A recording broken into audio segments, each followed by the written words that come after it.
నమస్కారం అండి. నా పేరు రవి. సో, మన ఛానెల్‌లో ఇవాళ ఒక గెస్ట్ వచ్చారు. తను హౌస్ బిల్డింగ్ మీద ఇవాళ డిస్కస్ జేస్తారు. సో, తన జర్నీ జర్మనీలో ఎలా వచ్చారు, ఏంటి బ్యాక్‌గ్రౌండ్ మొత్తం ఎక్స్‌ప్లెయిన్ జేస్తారు. హౌస్ బిల్డింగ్ గురించి చాలా మంది నన్ను క్వెషన్స్ అడిగారు. సో, తను ఈ ఈ సెషన్‌లో అన్నీ ఆన్సర్ జేస్తారు. సో, మన గెస్ట్ మీరు ఇంట్రొడ్యూస్ జేసుకోండి ప్లీజ్. హాయ్ అండి. నా పేరు రుషీల్. నేను 19 ఇయర్స్ ఓల్డ్ అండ్ నేను జర్మనీలో మెకాట్రానిక్స్ మీద హౌస్ బిల్డింగ్ చేస్తున్నాను. సో, రుషీల్ మీరు జర్మనీలో ఏ సిటీలో ఉంటున్నారు? మీ పేరెంట్స్ కొంచెం మీ బ్యాక్‌గ్రౌండ్ జెప్తారా? ఎస్. నేను అట్ ప్రెసెంట్ జెల్ ఇమ్ విజెంటాల్ అనే ఒక చిన్న ఊర్లో ఉంటున్నాను. Okay. And my mom works in Germany and my father has a business. Okay. Got it. And my sister is also studying. మీరు ఇండియాలో స్కూలింగ్ స్టార్ట్ జేశారు గదా! ఎస్. తర్వాత అక్కడి నుంచి జర్మనీ వచ్చారు. సో, మీరు ఏ క్లాస్ ఇండియాలో ఫినిష్ చేసి జర్మనీ వచ్చారు? నేను సిక్స్త్ లో హాఫ్ లో ఉండంగా నేను వచ్చాను. హాఫ్ ఇయర్ అయిన తర్వాత వచ్చాను జర్మనీకి. మీకు ఎడ్యుకేషన్‌లో ఏమైనా ప్రాబ్లమ్ అయిందా? బికాజ్ జర్మన్ స్కూలింగ్ అని అనుకుంటున్నాను. ఒకవేళ ఏమైనా ప్రాబ్లమ్ అయితే ఎక్స్‌ప్లెయిన్ జేయండి. అసలు ఎలా ఉండే మీకు ఈ transition India to Germany? After నేను జర్మనీకి వచ్చినప్పుడు ఏంటంటే ఫస్ట్ నేను ఒక లాంగ్వేజ్ క్లాస్ లో జాయిన్ చేశారు. నేను గవర్నమెంట్ లో నాకు ఒక ఓకే. స్కూల్ కావాలని చెప్పి నేను అప్లై చేసినప్పుడు వాళ్ళే నన్ను ఒక స్కూల్లో put me into a German learning class. నేను అక్కడ 1 ఇయర్ నేను జర్మన్ నేర్చుకున్నాను. ఆఫ్టర్ 1 ఇయర్ అదే స్కూల్లో బైలింగ్వల్ కూడా ఉండింది. Then I started bilingual in that school. Half subjects నేను క్లాస్ చేసేవాడిని అండ్ హాఫ్ టైం నేను లాంగ్వేజ్ నేర్చుకునేవాడిని డేలో. Like particular subjects which were in English, mathematics, హ్మ్. and physics and biology and chemistry. These were in English. ఈ subjects కి నేను ఆ టైంలో నేను ఆ క్లాస్ లో ఉండేవాడిని. అది నేను 7th క్లాస్ చేశాను అట్లాగా. దాని తర్వాత నేను ఇంకా టోటల్ గా 8th క్లాస్ నుంచి 8th క్లాస్ కూడా అట్లనే హాఫ్ ఇయర్ అట్లనే చేశాను. 8th హాఫ్ ఇయర్ నుంచి నేను టోటల్ గా స్కూల్లో వచ్చాను. సో, ఆ టోటల్‌గా స్కూల్ అంటే అది 100% జర్మన్ స్కూలా? 100% జర్మన్ స్కూల్. ఈ లాంగ్వేజ్ లెర్నింగ్ ప్రాసెస్ ఎలా ఉండే? Can you explain? నీతో పాటు ఎవరుండే స్టూడెంట్స్? నాతో పాటు ఆఫ్ కోర్స్ జర్మన్స్ అయితే ఉండేవాళ్ళు కాదు. There were some Arabic and Turkish people with me and I think there was also Pakistani person in my class. అందరూ నీ ఏజ్ గ్రూపే ఉండేనా? అంటే ఆల్మోస్ట్ నా ఏజ్, అంటే ఓకే. 1-2 ఇయర్స్ ఏజ్ గ్యాప్ ఉండింది అంతే. సో, వ్యూవర్స్ కోసం ఒకటి ఎక్స్‌ప్లెయిన్ చేస్తాను.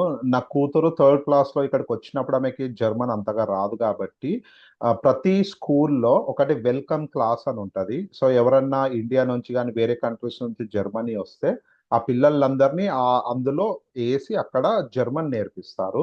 సో, ఇనీషియల్‌గా మా పాపకు గూడా అలా అయ్యింది. ఫ్యూచర్‌లో మీరెవరన్నా మీ పిల్లల్ని ఇండియా నుంచి తెస్తే వాళ్ళకి గూడా జర్మన్ క్లాసెస్ ఉంటాయి. వీలైతే ఒక 1 ఇయర్ బ్రేక్ ఇస్తారు. ఇప్పుడు తను జెప్పారు గదా! ఆ విధంగా. మరి పెద్ద పిల్లలైతే అలా 1 ఇయర్ బ్రేక్ తీసుకొని సెపరేట్ నేర్పిస్తారు.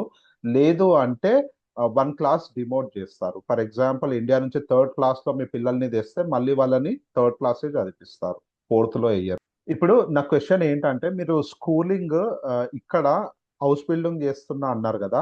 స్కూలింగ్ 10థ్ తర్వాతనా? 12థ్ తర్వాతనా హౌస్ బిల్డింగ్ ఎలా ఉంటది కొంచెం ఎక్స్‌ప్లెయిన్ జేస్తారా? ఇది హౌస్ బిల్డింగ్ అనేది ఇట్ డిఫర్స్. అంటే మీరు ఏ సబ్జెక్ట్ మీద చేద్దాం అనుకుంటున్నారు అనే దాని మీద డిఫర్ అవుతుంది. Okay. There are some house buildings which you ఏదైతే కొన్ని ఉన్నాయి అవైతే మనం ఆఫ్టర్ 9th క్లాస్ కూడా స్టార్ట్ చేయొచ్చు. ఓకే. కొన్ని they ask 10th class and hmm. కొన్ని they ask the intermediate. It depends. Okay. So, నువ్వు ఏ ఏ క్లాస్‌లో ఉన్నావు? నేను 10th క్లాస్ కంప్లీట్ చేసిన తర్వాత నేను జాయిన్ అయ్యాను. ఓకే. Got it.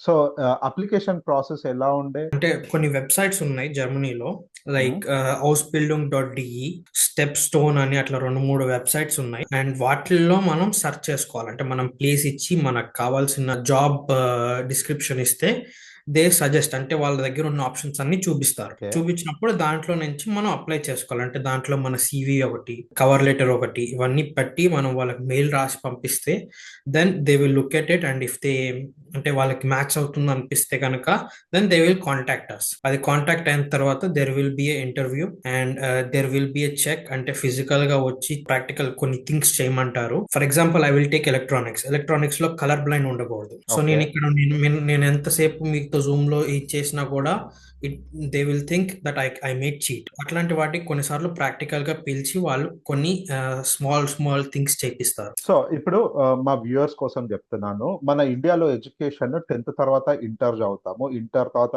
బీటెక్కో, డిగ్రీయో చేస్తాము. అవన్నీ చేసినంక ఫైనల్లీ మనం జాబ్ చేస్తాము. కానీ జర్మనీలో చూడండి ఎడ్యుకేషన్ ఎంత డిఫరెంట్ ఉంది. ఎవ్రీ మంత్ ఇంచుమించు 1000 యూరోలు మీకు సాలరీ వస్తది కదా! ఎస్. వీళ్ళకి ఏంటంటే 10th తర్వాత తను ఈ హౌస్ బిల్డింగ్ అన్న కోర్స్ జాయిన్ అయ్యారు. సో ఎవ్రీ మంత్ తనకి 1000 యూరోలు జీతం వస్తుంది. ఈ హౌస్ బిల్డింగ్ డ్యూరేషన్ ఉంటదన్నట్టు. ఆ డ్యూరేషన్ ఫినిష్ అయ్యాక అయితే తను అదే కంపెనీలో చెయ్యొచ్చు. లేదంటే బయట వేరే కంపెనీస్ లో కూడా జాబ్స్ అప్లై చేయొచ్చు. సో డిఫరెన్స్ ఏంటంటే మన ఇండియాలో మాస్టర్స్ గాని, బీటెక్ గాని చదివిన వాళ్ళకి తర్వాత ఏం చేయాలి, ఎలాంటి జాబ్ చేయాలి ఐడియా ఉండదు. కొందరికి జాబ్ వస్తది, కొందరికి రాదు. కానీ హౌస్ బిల్డింగ్ చేసిన వాళ్ళకి ఈ ఏజ్ నుంచే జాబ్ కి కావాల్సిన స్కిల్స్ వీళ్ళు నేర్చుకుంటారు. సో వీళ్ళకి ఇవన్నీ యూనివర్సిటీ ఇవన్నీ చదువుకోవాల్సిన అవసరం లేదు. అనవసరపు సబ్జెక్ట్స్ చదువుకోవాల్సిన అవసరం లేదు. సో ఆయనకి జాబ్ కి ఏం కావాలనో ఆ స్కిల్స్ తనకు వస్తాయి అన్నట్టు.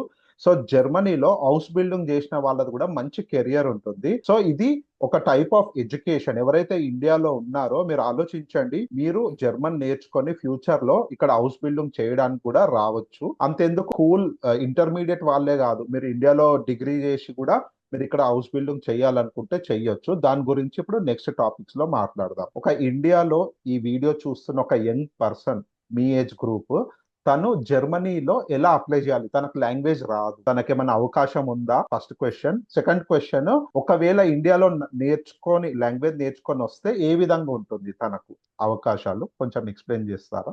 నా ఫ్రెండ్ ఒక అతను ఉన్నాడు ఇండియాలో, and he is very much interested to do an Ausbildung in Germany. So I'm also helping him out. So ఈ విషయంలో I can give you the information, but it may not be correct. No problem. So ఇది ఇండియాలో there are two ways. ఒకటి, ఇండియాలో మనం German language నేర్చుకుని direct గా Ausbildung apply చేసుకుని రావడం, దట్ ఈస్ ద వన్ వే.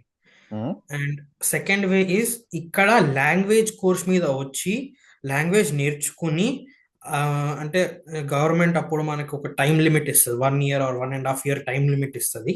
ఆ టైం లిమిట్ లో we have to finish the language course and then join in a hospital. ఈ రెండు ఆప్షన్స్ ఉన్నాయి. సో ఇప్పుడు తను ఎక్స్ప్లెయిన్ చేసింది కొంచెం నేను డీటెయిల్ గా ఎక్స్ప్లెయిన్ చేస్తాను.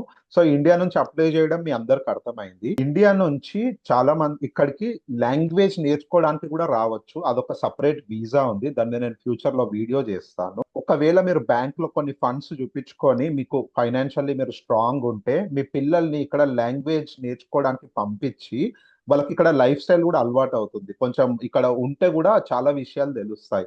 ఆ తర్వాత వాళ్ళ ఇష్ట ప్రకారం వాళ్ళు డిఫరెంట్ కంపెనీస్ లో హౌస్ బిల్డింగ్ కి అప్లై చేయొచ్చు. అలా చేస్తే ఏమవుతుందంటే ఈజీ అవుతుంది. ఇంటర్వ్యూ కూడా తను చెప్పినట్టు ఫేస్ టు ఫేస్ రమ్మన్నారు అనుకోండి, ఈజీగా వెళ్ళిపోవచ్చు. సో ఇక్కడికి వస్తే అవకాశాలు ఎక్కువ అవుతాయి. కానీ ఎంత మందికి ఫైనాన్షియల్ బ్యాకింగ్ ఉంటది దాన్ని బట్టి ఈ డిసిషన్ చేంజ్ అవుతుంది. సో ఇండియాలో నుంచి జర్మన్ లాంగ్వేజ్ లేకున్నా కొన్ని ఇంగ్లీష్ స్పీకింగ్ జాబ్స్ ఏమైనా ఉంటాయా హౌస్ బిల్డింగ్ లో? లేదు, హౌస్ బిల్డింగ్ లో English speaking jobs very very limited. So తను చెప్పారు కదా వెరీ లిమిటెడ్ అని. సో నేను అందరు పేరెంట్స్ ఎవరైనా ఈ వీడియో చూస్తే నేను చెప్తున్నాను, సమ్మర్ హాలిడేస్ వస్తాయి కదా, మీ పిల్లల్ని అట్లనే టైం పాస్ కి సిటీ కేబుల్ పెట్టి టీవీ చూడమని చెప్పకండి. వీలైతే ఏదైనా ఫారిన్ లాంగ్వేజ్ నేర్చుకోమని చెప్పండి. డైలీ 1 hour నేర్చుకున్నా చాలు. ఎందుకంటే ఇప్పుడు ఒకప్పుడు ఇంగ్లీష్ వస్తే చాలా జాబ్స్ వచ్చేవి. ఇప్పుడు foreign language German, French or any Japanese ఏమన్నా నేర్చుకుంటే మీకు ఇంకా చాలా అవకాశాలు ఓపెన్ అవుతాయి. సో అది ఇంటెన్షన్ మేము చెప్పడానికి ట్రై చేస్తున్నాము. ఇంకో క్వశ్చన్, నీ హౌస్ బిల్డింగ్ ఎన్ని ఇయర్స్? ఇది కూడా డిపెండ్ అవుతుంది ఏ ఫీల్డ్ లో ఉన్నాం అనేది. ఫర్ ఎగ్జాంపుల్ నా ఫీల్డ్ లో యాజ్ ఎ మెకాట్రానిక్ గా it is 3.5 years. Okay. So ఇప్పుడు నాకు మెకాట్రానిక్ అంటే ఏంటో తెలియదు, మీరు కొంచెం ఎక్స్ప్లెయిన్ చేస్తారా? అసలు ఏం చేస్తారు, ఫ్యూచర్ లో ఎలాంటి జాబ్స్ ఉంటాయి? యా, మెకాట్రానిక్స్ అంటే it is mechanical and electronics programming. So మనం సమరైజ్ చేస్తే as robotics we can say. Robotics. Okay, very good. It is kind of robot. And ఇంకొక పాయింట్ యాడ్ చేస్తాను. So Indian education, German education, ఇప్పుడు నేను నా కూతురు books చూస్తుంటాను, వీళ్ళకి ఎక్కడ కూడా క్వశ్చన్ ఇచ్చి ఆన్సర్ రాయమని చెప్పరు. ఉంటే ఫిల్ ఇన్ ద బ్లాంక్స్ ఉంటాయి, లేకపోతే రీడింగ్ కాంప్రిహెన్షన్ ఉంటది. సో బేసికల్లీ ఇక్కడ ఎడ్యుకేషన్ ఏంటంటే ప్రాక్టికల్స్ మీద ఎక్కువ ఫోకస్ చేస్తారు. మన ఇండియా క్వశ్చన్ కి ఆన్సర్ బాగా మెమరైజ్ చేసి రాస్తారో వాళ్ళకే ఎక్కువ మార్క్స్ వస్తాయి. కానీ ఈవెన్చువల్లీ మీరు మాస్టర్స్ పీజీ కూడా ఫినిష్ చేస్తారు. కానీ మీకు ఎలాంటి జాబ్ వస్తదో మీకే ఐడియా ఉండదు. ఇక్కడ ఏంటంటే అన్ని చదువుకోవాల్సిన అవసరం లేదు. తను 10th క్లాస్ లోనే డిసైడ్ చేశాడు మెకాట్రానిక్స్ చదవాలని. దాంట్లోనే స్పెషలైజేషన్ అవుతాడు. ఇది తన గురించి. ఇప్పుడు ఐటీ గురించి చెప్పాలంటే నాకు తెలుసు మార్కెట్‌లో జర్మనీలో ఇప్పుడు ఎగ్జాంపుల్ ఎవరికైనా ఎస్ఏపీ సాఫ్ట్‌వేర్ నేర్చుకోవాలని ఉందనుకోండి. వాళ్ళు ఎస్ఏపీలో హౌస్ బిల్డింగ్‌కి అప్లై చేశారనుకోండి. సో 10th తర్వాతనే వాళ్ళకు ఎస్ఏపీ ఫార్మల్ ట్రైనింగ్ వస్తది. మేబీ ఎవ్రీ మంత్ €1000 జీతం వస్తది. అండ్ ఆ 3.5 ఇయర్స్ డ్యూరేషన్ తర్వాత డైరెక్ట్‌లీ వాళ్ళు జాబ్‌కి రెడీ అవుతారు. అంటే ఒక 21, 22 ఇయర్స్‌లోనే వాళ్ళు మార్కెట్‌లో ఒక ఫినిష్డ్ ప్రొడక్ట్ అంటే ఏ కంపెనీ అయినా వాళ్ళని హైర్ చేసి వాళ్ళతో పని చేపించుకుంటదన్నట్టు. సో ఇది ఎడ్యుకేషన్ జర్మనీలో. అందుకే పిల్లలు గాని చాలా చిల్డ్, రిలాక్స్డ్ ఉంటారు. ఎక్కువ స్ట్రెస్సే తీసుకోరు. యాహ్! సో, ఇక్కడ జర్మన్ స్టడీస్ ఏవైతే ఉన్నాయో దాంట్లోనే ఒక చిన్న పాయింట్ యాడ్ చేయాలనుకుంటున్నాను. ఇ ఇండియాలో మనకి ఇచ్చిన బుక్‌ని మనం బట్టి పడితే మనకి క్లాస్ ఫస్ట్ వస్తాం. ఇక్కడ ఇచ్చిన బుక్‌ని బట్టి పడితే మనం క్లాస్ ఫస్ట్ రాము. We have to understand the subject. What is it about? ఇక్కడ బట్టి కొడితే ఏ ప్రయోజనం ఉండదు. Because exam will be totally different. Okay. That is the one thing which I wanted to add. Okay. So విన్నారు కదండీ! జర్మనీలో హైయర్ ఎడ్యుకేషన్ గురించి మాట్లాడాలంటే ఫస్ట్ ఇండియన్ ఎడ్యుకేషన్ గురించి మాట్లాడదాం. మీరిక్కడ చూడండి ఇండియన్ ఎడ్యుకేషన్‌లో 10th తర్వాత ఇంటర్మీడియేట్, ఆ తర్వాత బ్యాచిలర్స్ ఆర్ బీటెక్ చేస్తారు. తర్వాత కొంతమంది మాస్టర్స్ చేస్తారు. సో బ్యాచిలర్స్ నుంచి మాస్టర్స్ చేసిన వాళ్ళ ఏజ్ 21 నుంచి 24 ఇయర్స్ ఉంటుంది. సో ఒక మనిషి 24 ఇయర్స్ వచ్చాక కూడా తనకు ఫ్యూచర్‌లో ఎలాంటి వర్క్ చేయాలో చాలా మందికి ఐడియా ఉండదు. సో దీన్ని మనము జర్మనీతో కంపేర్ చేద్దాం ఇప్పుడు. సో మన దగ్గర పిల్లలు బ్యాచిలర్స్ ఆర్ మాస్టర్స్ తర్వాతనే జాబ్ చేస్తారు. సో వాళ్ళకి అప్పుడు 20 ఇయర్స్ ప్లస్ ఉంటుంది. సో వాళ్ళు జాబ్‌కి రెడీ ఉండరు. వాళ్ళని ఏదైనా కంపెనీ క్యాంపస్ ప్లేస్‌మెంట్‌లో గానీ హైర్ చేసిందనుకోండి, మళ్ళీ వాళ్ళకి ట్రైనింగ్ ఇస్తుంది. ఇప్పుడు నా విషయానికొస్తే నేను మాస్టర్స్ చేశాను కంప్యూటర్స్ అప్లికేషన్స్‌లో. సో మా ఎంసీఏలో నేను C plus, data structures, dot net, Java అన్నీ నేర్చుకున్నాను. కానీ ఫైనల్‌గా క్యాంపస్ ప్లేస్‌మెంట్ అయ్యాక నాకు ఈఆర్‌పీ సాఫ్ట్‌వేర్‌లో ఏశారు. సో నేను ఇందులో నేర్చుకున్న అన్ని స్కిల్స్ నా జాబ్‌లో యూజ్ చేయను. కొంచెం మాత్రమే యూజ్ చేస్తాను. సో వెనక్కి తిరిగి చూస్తే చాలా విషయాలు నేర్చుకున్నాను. అవి వేస్ట్ అయిపోయాయి. అదే మనము జర్మనీలోనైతే హౌస్ బిల్డింగ్ గానీ, డ్యూయల్ స్టూడియం అని కొన్ని కోర్సెస్ ఉంటాయి. దాంట్లో మనము ఫర్ ఎగ్జాంపుల్ నాకు ఎస్ఏపీ నేర్చుకోవాలని ఉంది. సో నేను హౌస్ బిల్డింగ్ గానీ, డ్యూయల్ స్టూడియం గానీ ఎస్ఏపీలో చేస్తే నేను అదే ప్రొఫెషన్‌లో ఎళ్ళొచ్చు.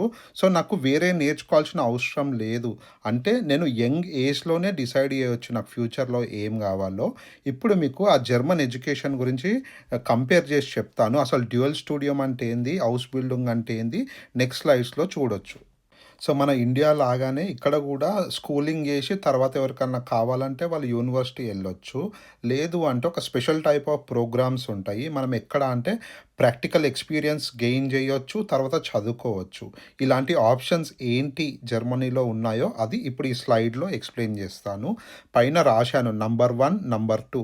నంబర్ 1 అంటే డ్యూయల్ స్టూడియం అదేంటో చెప్తాను. నంబర్ 2ని హౌస్ బిల్డింగ్ అంటారు. దాని గురించి డిస్కస్ చేద్దాము. కంపేర్ చేస్తే మీకు ఈజీగా అర్థమవుతుంది. సో ఫస్ట్ డ్యూయల్ స్టూడియం గురించి మాట్లాడదాము. రెడ్ కలర్‌తోని అండర్‌లైన్ చేశాను. మీరు చదువుకోవచ్చు యూనివర్సిటీలో. ఎప్పుడు అంటే 12th క్లాస్ తర్వాత డ్యూయల్ స్టూడియం స్టార్ట్ చేస్తారు. తర్వాత వర్క్ చేయొచ్చు. ఏదైనా కంపెనీతోని మీరు కాంట్రాక్ట్ రాస్తారు. తర్వాత ప్రతి నెల మీకు జీతం వస్తుంది. అప్రాక్సిమేట్‌లీ ₹1,00,000 వరకు జీతం వస్తుంది. ఇది డ్యూయల్ స్టూడియం అంటే.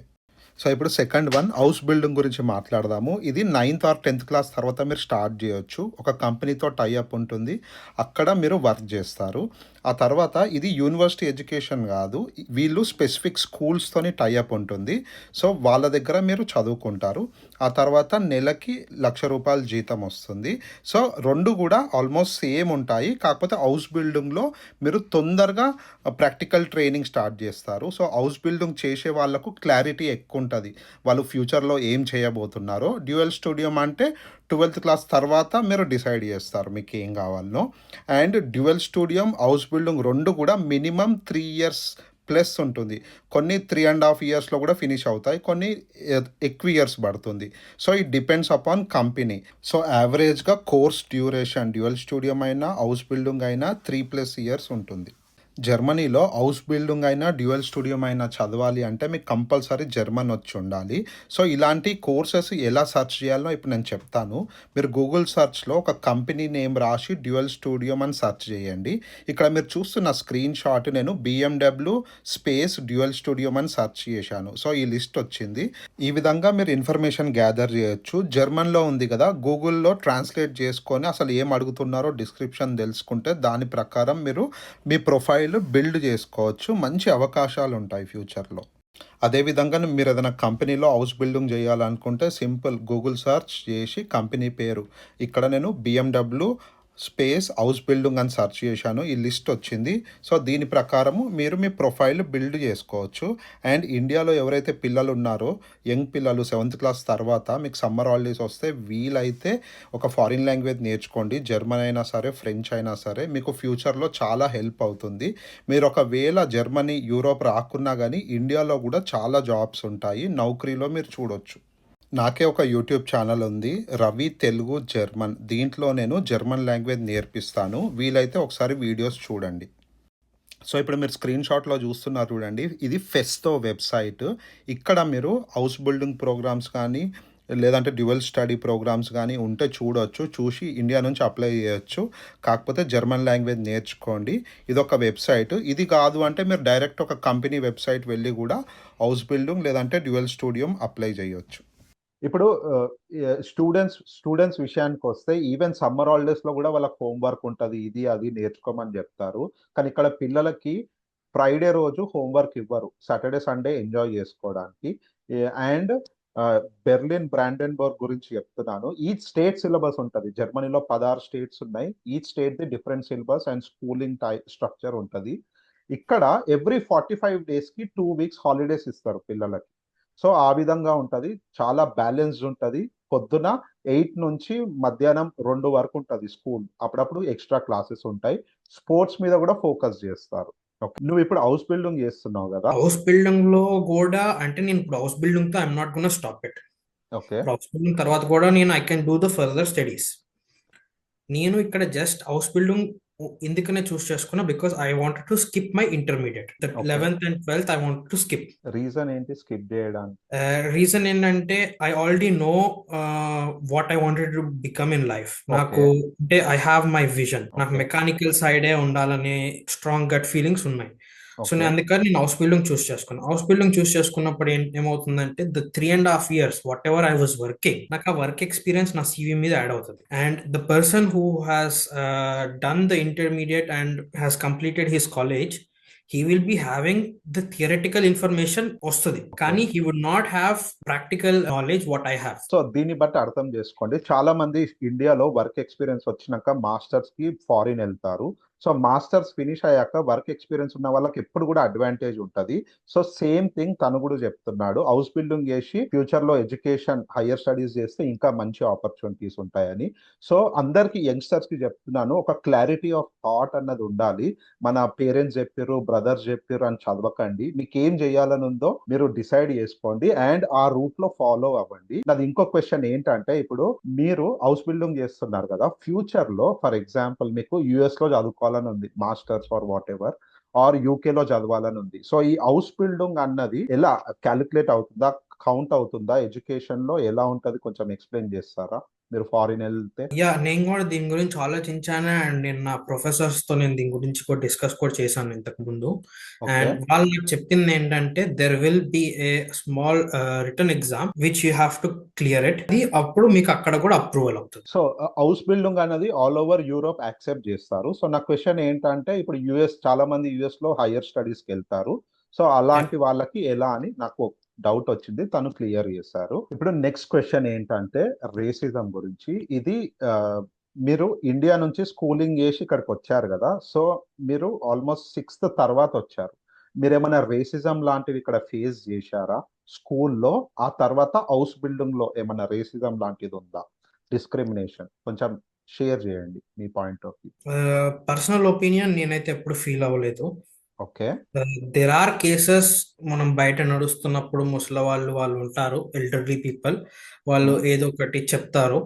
హ్మ్. But that is their opinion. Okay. But నా స్కూల్లో కానీ, నా ఆఫీస్లో కానీ, నా కాలేజ్లో కానీ, until now I never felt it. ఇది చాలా మందికున్న doubt racism and discrimination. So చూడండి ఎగ్జాంపుల్ అంటే educated and young people discriminate చేయట్లేదు. మేబీ ఓల్డ్ పీపుల్ వాళ్ళకి కొన్ని రీజన్స్ ఉంటాయి. ఎందుకంటే క్రైమ్ ఎక్కువైపోయింది కదా! సో ఇంకోటి వాళ్ళకి అవేర్‌నెస్ కూడా ఎక్కువుండదు. అరే! వీళ్ళు బయట వాళ్ళొచ్చిర్రు అని. సో అందుకోసమే తను ఫేస్ చేశాడంట. నా విషయానికొస్తే నేను కూడా ఎక్కువ రేసిజం ఫేస్ చేయలేదు. మా కూతురు ఇనీషియల్‌గా కొంచెం రేసిజం ఫేస్ చేసింది. సో, ఈ వీడియో జూశే వాళ్ళకి జెప్తున్నాను. అనవసరంగా భయపడకండి. రేసిజం అన్నది వన్ ఆఫ్ ఇన్సిడెంట్. కొందరికయితది, కొందరికి గాదు. కానీ దాన్ని జనరలైజ్ మాత్రం చెయ్యలేము. ఓవరాల్‌గా జూస్తే జర్మనీ ఒక సేఫ్ కంట్రీ. మీరు రిపోర్ట్ చేశారనుకోండి, యాక్షన్ తప్పకుండా తీసుకుంటాం. ఇప్పుడు నా నెక్స్ట్ క్వెషన్ ఇండియా నుంచి వచ్చావు గదా! నీకిక్కడ ఫుడ్ ఏమన్నా ప్రాబ్లమ్ అయిందా? అండ్ సెకండ్ థింగ్ ఇప్పుడు నువ్వు నాకు తెలిసి ఒక్కనివే ఉంటున్నావు. హౌస్ బిల్డింగ్ చేసేటప్పుడు. సో, నువ్వే కుక్ చేసుకుంటున్నావా? కొంచెం దాని గురించి చెప్పవా? ఇది ఎస్పెషల్లీ ఇండియా నుంచి ఎవరైనా వస్తుంటే, and if they are pure vegetarians, hmm. They will face a little bit problem. India నుంచి వచ్చిన వాళ్ళకి ఒకవేళ వాళ్ళు ప్యూర్ వెజిటేరియన్ అయి ఉంటే వాళ్ళకి ఇక్కడ బయట ఫుడ్ తినడానికి కొంచెం ప్రాబ్లం వస్తుంది. బికాస్ ఇన్ జర్మనీ, ఎందుకంటే జర్మనీలో fish, sea food and egg or considered under vegetarian. Okay. ఎందుకంటే సలాడ్స్ లో కూడా దే యూజ్ ఎగ్ తో చేసిన ఆయిల్స్ ఆర్ స్టఫ్ యూజ్ చేస్తారు సలాడ్స్ లో కూడా. రుసిల్ చెప్పినట్టు చాలా ప్లేసెస్‌లో వెజిటేరియన్స్‌కి కొంచెం ప్రాబ్లమ్ అవుతది. కానీ మీరు మెట్రోపాలిటన్ సిటీస్‌లో ఉన్నారనుకోండి, కొంచెం ఇప్పుడు వెజిటేరియన్‌ని పాపులర్ చేస్తున్నారు. యూరోపియన్స్ కూడా. ఇన్‌ఫాక్ట్ నాకే తెలుసు చాలా మంది వాళ్ళు నాన్ వెజ్ వదిలేసారు. వాళ్ళకి డిఫరెంట్ రీజన్స్ ఉంటాయి. So, vegan or vegetarian restaurants limited options ఉంటాయి. కానీ సిటీస్‌లో మాత్రము మీరు సర్వైవ్ గావచ్చు. పల్లెటూర్లలోకెళ్తే కొంచెం ఇబ్బందవుతుంది. Next question. ఇప్పుడు నువ్వు సొంతంగా రూమ్‌లో వండుకుంటున్నావా? బయట తింటున్నావా? ఏంటి చెప్పు అసలు చిన్న ప్లేస్‌లో ఉంటున్నావు గదా! ఎలా ఉంది? యా సో ఇది ఇంకొక పెద్ద ప్రాబ్లం. ఇఫ్ ఎనీబడి ఎవరన్నా ఇండియా నుంచి డైరెక్ట్ గా వస్తున్నప్పుడు అండ్ వాళ్ళు ఫస్ట్ ప్లేస్ ఒక చిన్న ఊర్లో ఉంటే కనుక they will have survival issues. అంటే వాళ్ళకి కొంచెం సర్వైవింగ్ కి కొంచెం కష్టం అవుతుంది. హ్మ్. ఎందుకంటే నేను జర్మనీ వచ్చినప్పుడు నేను కూడా బెర్లిన్ లోనే ఉన్నాను. అండ్ హ్మ్. ఆ తర్వాత నేను చిన్న ప్లేస్ కి మూవ్ అయ్యాను కాబట్టి I don't have that much issue. కానీ ఎవరైనా డైరెక్ట్ గా ఇండియా నుంచి చిన్న పల్లెటూరులోకి వస్తే కనుక they will have a problem. ఎందుకంటే ఇండియాలో లాగా స్విగ్గీ, జొమాటో ఇక్కడ ఉండవు. హ్మ్. ఇక్కడ లిఫ్రాండో అనేది ఉంటది. బట్ అది కూడా చిన్న పల్లెటూరులో ఉండవు. ఒకవేళ ఉన్నా it is too expensive. 100% agree. నేను గూడా ఒక పల్లెటూరులో ఉన్నాను. తను జెప్పింది 100% ఒప్పుకుంటాను. నా నెక్స్ట్ క్వెషన్ ఆహ్, ఫ్యూచర్‌లో నీకు అవకాశం వచ్చిందనుకోండి, ఇండియాలో బతకడానికి లేదంటే జర్మనీలోనే బతకడానికి నువ్వు ఏది సెలెక్ట్ జేస్తావు? ఎందుకు? నేను జర్మనీయే సెలెక్ట్ చేసుకుంటాను. రీజన్ జెప్తావా కొంచెం? యా ద రీజన్ ఎందుకు అంటే మేము అసలు ఇండియా నుంచి జర్మనీ వచ్చిందే for quality of life. Okay. Got it. And which I feel I have it in Germany. And ఎందుకు అంటే ఇక్కడ జాబ్ చేసే వాళ్ళకి కూడా దే హ్యావ్ దేర్ టైం. వాళ్ళ ఫ్యామిలీతో స్పెండ్ చేయడానికి వాళ్ళ టైం వాళ్ళకు ఉంటుంది. I don't know about India but I know about US తో కంపేర్ చేసుకుంటే I feel Germany is better. కొంచెం క్రైమ్ గురించి చెప్తారా? సెక్యూరిటీ, సేఫ్టీ ఎలా ఉంటది జర్మనీలో? అంటే నేను ఇప్పుడు పెద్ద సిటీస్ లో కూడా ఉన్నాను. పెద్ద సిటీస్ లో అంటే కొన్ని ఏరియాస్ ఉంటాయి which are not good all the time. Hmm. అది I feel not only in Germany, anywhere in the world అట్లాంటి ప్లేసెస్ ఉంటాయని చెప్పి నేను నమ్ముతాను. సో అట్లాంటి ప్లేసెస్ లో నైట్ టైమ్స్ నేను సజెస్ట్ చేయను కొన్ని చోట్లకి వెళ్ళడానికి in bigger cities. And villages లో అయితే I never felt anything wrong. So, నా నెక్స్ట్ క్వెషన్ ఏంటంటే పబ్లిక్ ట్రాన్స్‌పోర్ట్ గురించి. నువ్వు ఇంటి నుంచి డైలీ నీ హౌస్ బిల్డింగ్, నీ కంపెనీకి నువ్వు ఎలా ఎళ్తావు? ఏమన్నా కార్ ఉందా? లేకపోతే పబ్లిక్ ట్రాన్స్‌పోర్టేషన్ యూజ్ చేస్తావా? లేదు, ఇప్పుడైతే ప్రెసెంట్ అయితే నాకు ఒక కార్ లేదు. సో నేను పబ్లిక్ ట్రాన్స్పోర్ట్ యూస్ చేస్తాను. పబ్లిక్ ట్రాన్స్పోర్ట్ నాకు నా కంపెనీ అయితే పే చేయదు. But there are some companies they do pay. Okay. Like I have a friend who works in Deutsche Bahn hmm. And for him the company pays. And amount ఆ salary నుంచి deduct చేస్తారు. చెప్పాలంటే simple గా చెప్పాలంటే that amount will be deducted from the salary. Okay. Got ఒక it. 10 or 20% off ఉంటుంది అంతే. ఇది చాలా ఇంపార్టెంట్ క్వెషన్. నాకు గూడా ఆలోచిస్తాను అప్పుడప్పుడు. ఇక్కడ ఇండియన్ ఫ్యామిలీస్ వాళ్ళ పిల్లల్ని అయితే బైలింగ్వల్ స్కూల్స్ కి పంపిస్తారు, లేదంటే ఇంటర్నేషనల్ స్కూల్స్ కి పంపిస్తారు. వాళ్ళ పిల్లలకి వాళ్ళు జర్మన్ నేర్పించడం వాళ్ళకి ఇష్టం ఉండదు. ఓకే, కానీ అలానే ఆలోచించి కొన్ని ఇయర్స్ ఇక్కడనే ఉండిపోతారు. ఉండిపోయినాక ఎగ్జాంపుల్ చెప్తున్నాను, maybe 8th class 9th class or ఏదన్నా వచ్చినాక తర్వాత వాళ్ళు ట్రాన్సిషన్ అక్కడ నుంచి యూనివర్సిటీ కానీ గుమ్నాజియం కానీ షిఫ్ట్ అయ్యారనుకోండి, అప్పుడు వాళ్ళకి ఏమైనా ఇబ్బంది అవుతుందా? అసలు ఇంగ్లీష్ మీడియము బైలింగ్వల్ లో చదవడం వల్ల ఏమైనా డిసడ్వాంటేజెస్ ఉన్నాయా? నేను పర్సనల్ ఒపీనియన్, నేను బైలింగ్వల్ అండ్ ఇంగ్లీష్ మీడియం నేను సజెస్ట్ చేయను. టోటల్ జర్మనీలో there are only very few schools which are certified, very small number ఉన్నాయి. అండ్ వాటిలో అడ్మిషన్ దొరకడం కూడా it is not easy all the time. So నేను జర్మనీలోనే ఉందాం అనుకున్నాను కాబట్టి I never preferred bilingual. So నాది కూడా ఒక ఒపీనియన్ ఉంది. ఎవరైతే జర్మనీలో ఈ వీడియో చూస్తున్నారో, ఒకవేళ మీరు లాంగ్ టర్మ్ ఉండాలనుకున్నారు అనుకోండి, మీ పిల్లల్ని వీలైతే జర్మన్ స్కూల్స్ కి షిఫ్ట్ చేయండి. ఎందుకు అంటే హయ్యర్ ఎడ్యుకేషన్ లో వాళ్ళకి ప్రాబ్లం వస్తుంది. మీ అందరికీ తెలుసు, ఇక్కడ జాబ్ చేయాలంటే జర్మన్ స్కిల్స్ చాలా చాలా ఇంపార్టెంట్. ఇంగ్లీష్ మన ఇండియన్స్ కి న్యాచురల్ గానే వస్తుంది. సో ఎవరైతే ఈ బైలింగ్వల్ కానీ ఇంగ్లీష్ మీడియం స్కూల్స్ లో చదువుతారో వాళ్ళు కొన్ని కోర్సెస్ కి ఎలిజిబుల్ గారు. లైక్ మెడిసిన్, జర్మనీలో మెడిసిన్ జర్మన్ లాంగ్వేజ్ లోనే ఉంటది. సో వాళ్ళకి ఇబ్బంది కలగవచ్చు. సో ఆలోచించండి, లాంగ్ టర్మ్ లో జర్మనీలో ఉంటే జర్మన్ స్కూల్ పంపించడమే బెటర్. స్టాండర్డ్ ఆఫ్ ఎడ్యుకేషన్ కూడా చాలా బాగుంటది జర్మన్ స్కూల్స్ లో. ఒకవేళ మీరు ఫ్యూ ఇయర్స్ లో లేదు కంట్రీ మారిపోతాం అనుకుంటే అది మీ ఇష్టము. ఇంకో విషయము, ఇక్కడ స్కూల్స్ లో ఇంగ్లీష్ లాంగ్వేజ్ ఉంటది ఒకటి. సో స్లోగా స్కూల్లో ఉన్న పిల్లలకి ఇంగ్లీష్ కూడా నేర్పిస్తారు. ఇప్పుడు మనకి ఇండియాలో ఇంగ్లీష్ హిందీ సబ్జెక్ట్స్ ఎలా ఉంటాయో ఆ విధంగా. అండ్ ఆఫ్టర్ 6th క్లాస్ ఇంకో ఫారిన్ లాంగ్వేజ్ కూడా ఉంటుంది, ఫ్రెంచ్ స్పానిష్ మనం సెలెక్ట్ చేసుకోవచ్చు. సో ఏంటంటే జర్మన్ స్కూల్ పోతే ఇంగ్లీష్ రాదు అనుకోకండి, పిల్లలకి ఇంగ్లీష్ కూడా వస్తుంది. ఇక్కడ జర్మనీలో అండ్ టోటల్ గా ఇంటర్నేషనల్ స్కూల్స్ కాకుండా బైలింగ్వల్ స్కూల్స్ చాలా ఉంటాయి. కానీ దేర్ ఆర్ నేను ఇంతకు ముందు చెప్పినట్టుగా there are only very schools which are certified. అంటే ఏవైతే సర్టిఫై అయినాయో అవి చాలా తక్కువ స్కూల్స్ ఉంటాయి. అండ్ దాంట్లో కూడా ఇప్పుడు కొన్ని స్కూల్స్ బైలింగ్వల్ ఉంటాయి and but they are still not certified. దాంట్లో ఏమవుతుందంటే you will be only eligible until 9th class తర్వాత మిమ్మల్ని టోటల్ తీసుకెళ్లి జర్మన్ మీడియంలో పడేస్తారు. అంటే బైలింగ్వల్ కంటిన్యూ అవ్వదు because you are not allowed to certify in those schools with bilingual languages. Okay, got it. So అందరు సబ్స్క్రైబర్స్ కి చెప్తున్నాను, ఈ ఇంటరాక్షన్ చాలా ఇంట్రెస్టింగ్ గా ఉండే, చాలా క్వశ్చన్స్ కి ఆన్సర్ చేశారు. మీకు ఏమైనా కమెంట్స్ ఉంటే రాయండి, నేను తప్పకుండా ఆన్సర్ చేస్తాను. సో ఫ్యూచర్ లో ఇలాంటి ఇంట్రెస్టింగ్ వీడియోస్ మన ఛానల్లో చాలా వస్తాయి. అండ్ రుషీల్ కి నా తరపు నుంచి చెప్తున్నాను, ఆల్ ద బెస్ట్. మీరు లైఫ్ లో ఏది చేసినా మీకు సక్సెస్ రావాలని కోరుకుంటున్నాను. Thanks once again. Thank you.